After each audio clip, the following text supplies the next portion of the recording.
Praise the lord. సకల ఆశీర్వాద స్తోత్ర వచనములకు మించిన ఘనమైన యేసు క్రీస్తు పరిశుద్ధ నామములో మీకు ప్రతి విషయములలో ఘనత కలుగునుగాక. ఈ దినపు యేసయ్య జీవపు మాట 119వ కీర్తన 31వ చరణం. నన్ను సిగ్గుపడనీయకుము. యేసు ప్రభువని నోటితో ఒప్పుకొని దేవుడు మృతులలో నుండి ఆయనను లేపెనని విశ్వసించి రక్షింపబడి ఆత్మీయ యాత్రలో ముందుకు కొనసాగుచున్న జీవముగల దేవుని సైన్యములో చేరిన క్రీస్తు యేసు సైనికులారా, ఆయన పేరు పెట్టబడిన ఆయన జనులను ఆయన ఎన్నటికీ సిగ్గుపడనివ్వడు. నా దేవుని ప్రియ దైవ జనాంగమా, దావీదు అనే నీవు కూడా ప్రభువుని అడుగుచున్నావా నన్ను సిగ్గుపడనీయకుమని? ఇంతవరకు కుటుంబములో, సంఘములో, సమాజములో, బంధువుల మధ్యలో, స్నేహితుల మధ్యలో, ఇరుగు పొరుగు వారి మధ్యలో నీవు చేయుచున్న పనులన్నిటిలో, భక్తిలో, వ్యక్తిగతంగా, ఆత్మీయంగా ఏ పరిస్థితులు సిగ్గుపడేటట్లు చేస్తూ ఉన్నవో, అవమానముతో తలదించుకునేటట్లు చేస్తూ ఉన్నవో, నీ ఓటమి నీకు సిగ్గుగా మారినదా? అనుకున్నది అందుకోలేక, ప్రార్థించింది పొందుకోలేక సిగ్గుతో తలను కప్పుకొని ఉన్నావా? ఏది చేసినా కలిసి రాక, సఫలమవ్వక, పరిస్థితులన్నీ పగపట్టినట్లుగా ప్రతికూలంగా నిలిచి ఉండగా ఏమి చెయ్యాలో దిక్కు తోచక నిరాశతో, అవమానముతో, సిగ్గుతో తల దించుకొని ఉన్నావా?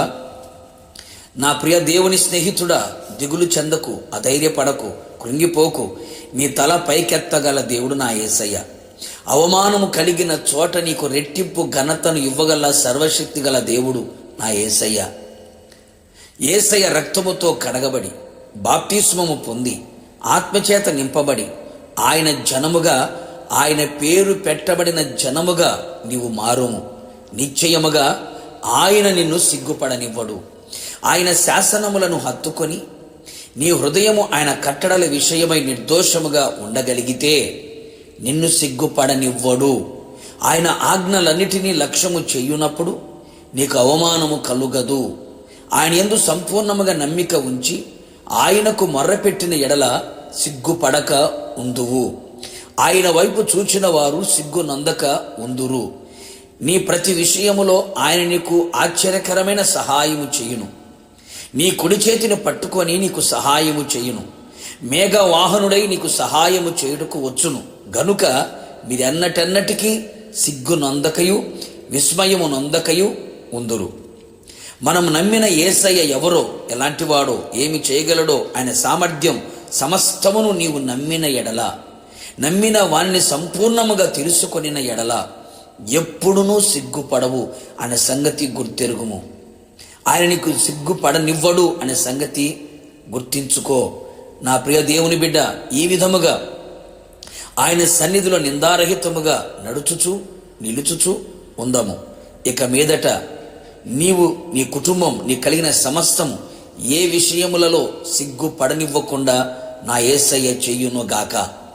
ఇక మీదట సిగ్గుతో తల కప్పుకొనక, భీతి చెందక ఉందువుగాక. ప్రభు ఎదుట ధైర్యముగా నిలిచి ఉండెదవు గాక. ప్రార్థన. అత్యంత కృపగలిగిన నా ప్రియ పరలోకపు తండ్రి, నీ పరిశుద్ధమైన పాదములకి కృతజ్ఞతాస్తుతులు చెల్లించుచున్నాం. నీ ప్రజలు ఏ పరిస్థితుల మధ్యలో సిగ్గుతో తలదించుకొని, భయముతో, భీతితో, అధైర్యముతో నింపబడి నడిపించబడుతూ ఉన్నారు. కృపతో వారిని జ్ఞాపకము చేసుకొని వారి తల పైకెత్తబడినట్లుగా, సిగ్గుకు, అవమానమునకు బదులుగా రెట్టింపు ఘనత కలుగునట్లుగా ప్రతి విషయంలో మీరే సహాయము చేయొచ్చు. వారి జీవితంలో గొప్ప ఘనతను కలుగు చేయమని కోరుతూ ఉన్నాం. నిశ్చయముగా నమ్మిన బిడల్ని సిగ్గుపరిచే దేవుడు కాదు ప్రభువా. నేందు విశ్వాసం ఉంచు వారిని సిగ్గుపరిచే దేవుడు కానే కాదు.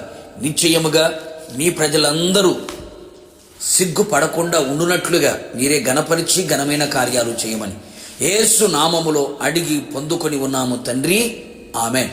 నిశ్చయముగా మీరును మీ కుటుంబ సభ్యులందరూ ఇక మీదట సిగ్గుపడక ఉందురుగాక. నా యేసయ్య మిమ్మును ఘనపరచును గాక. God bless you.